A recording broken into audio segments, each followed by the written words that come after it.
Hi guys, and welcome to another edition of Football Family Feuds. And today I'll be previewing the Chelsea versus Manchester United game. And we are going to be battling Manchester United on and off the pitch. So first of all, I will talk a little bit about the game, then I will talk about our other battle that we have with Manchester United with regards to Jadon Sancho. So guys, it's match day today. Big game. At the moment, we currently lie 6 points ahead of Manchester United, but worryingly, we're only 1 point ahead of Tottenham and 2 ahead of Sheffield United.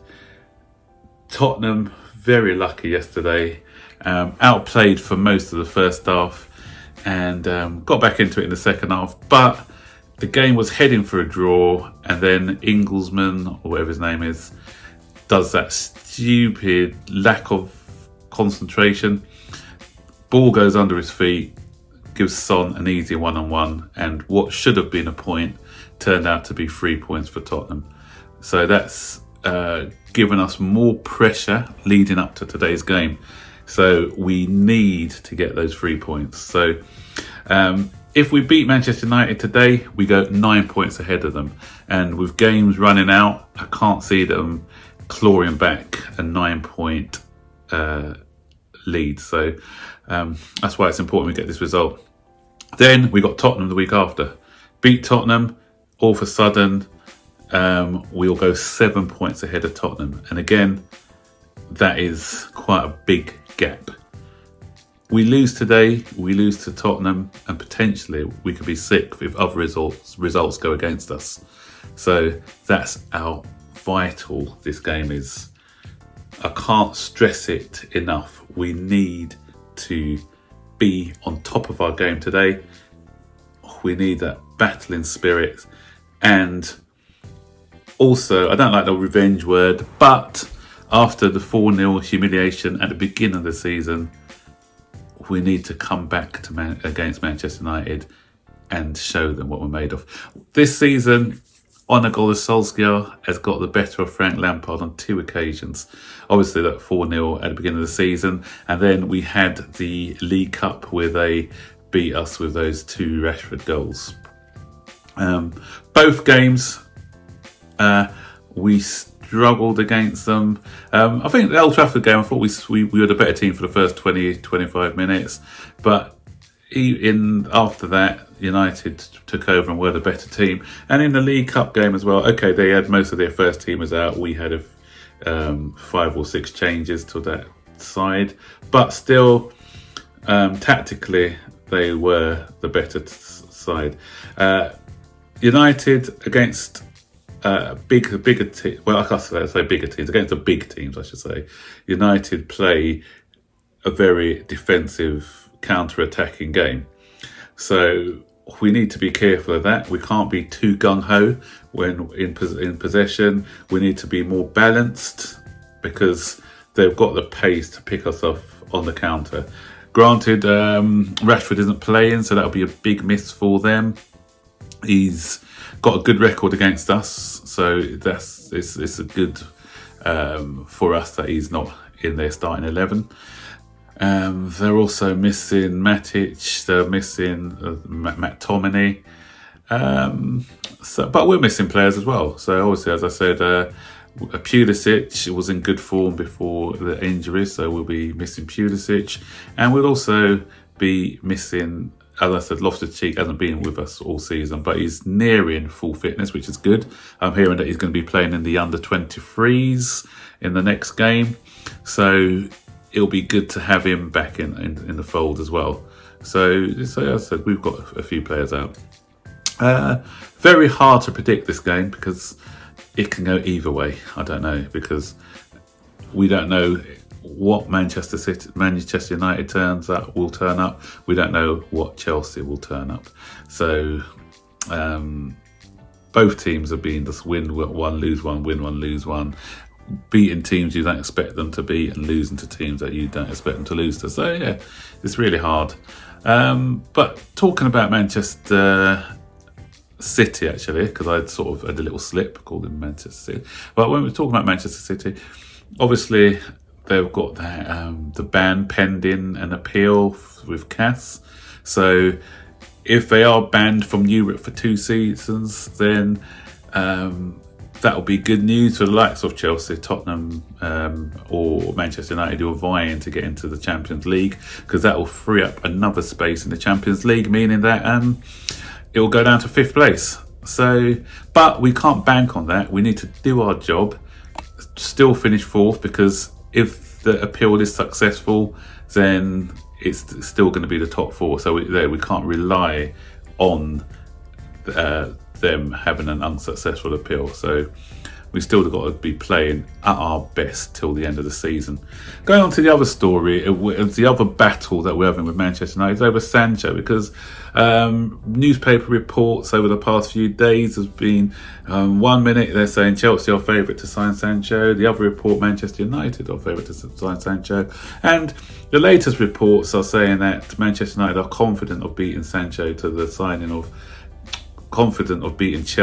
the signing of Sancho, because they are willing to blow anyone out of the water financially. And so for me, really, if they did say that, that's quite a naive statement to make. And they quoted the fact that they bought Sanchez from Arsenal, and the report says that when they said Chelsea came in, was under Conte, Chelsea came in with a late bid. One of the directors scoffed, how are Chelsea going to find the money to buy him? And he sort of dismissed Chelsea's interest in Sanchez at the time. But as I said, it's naive, because money talks.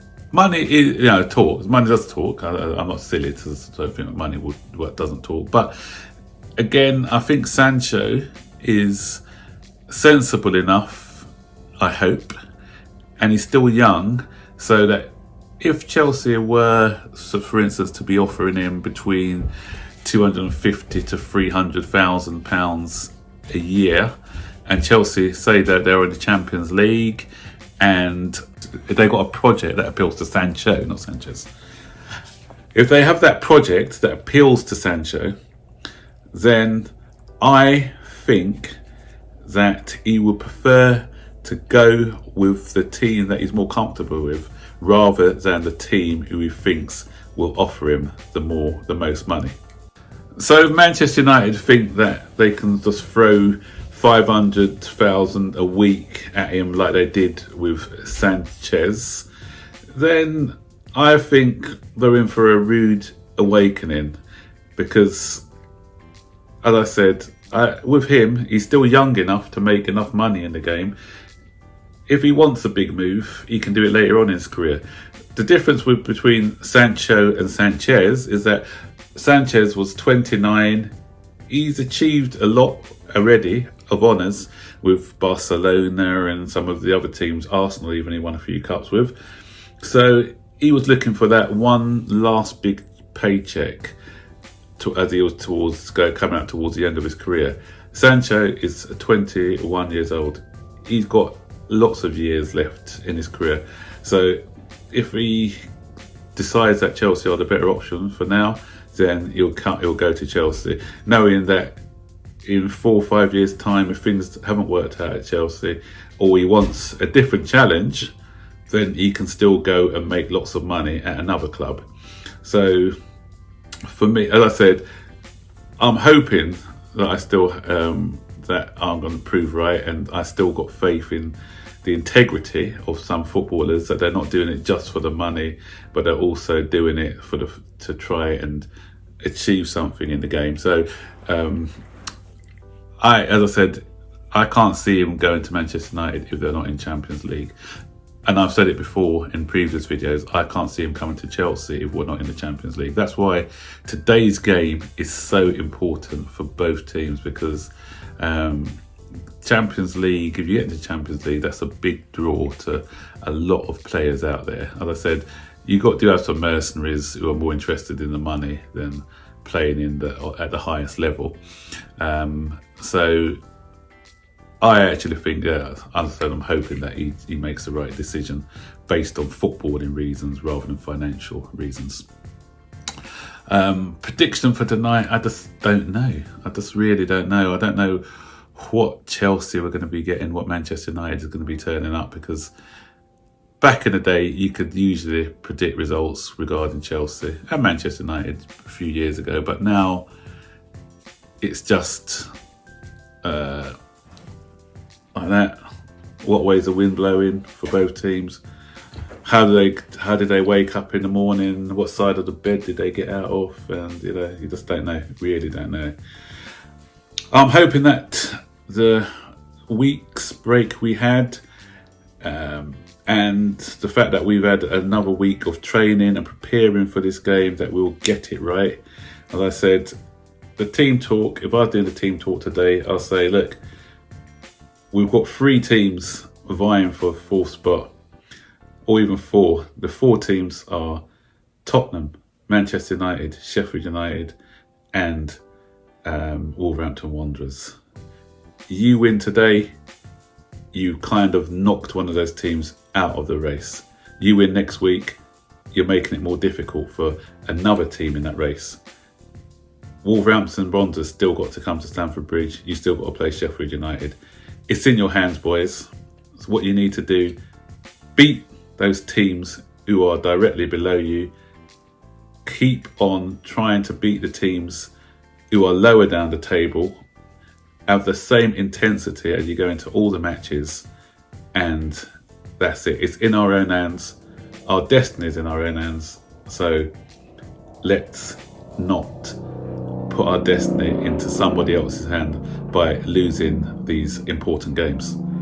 So guys, please, just I want you to give it your all and make sure that we get into the top 4 this season. It's been a feel-good week already this week. We bought Ziyech. So for next season, which is already making us fans excited. We've heard the news about Manchester City, although I'm not getting too excited yet because, as I said, it's still pending the CAS appeal. And we've got 2 big matches that can put us into a stronger footing coming up towards the end of the season. So let's start off this week as good as we were last week, and let's keep that feel-good factor going, guys. Remember, keep that blue flag flying high, and I'll see you on the next video. Thank you.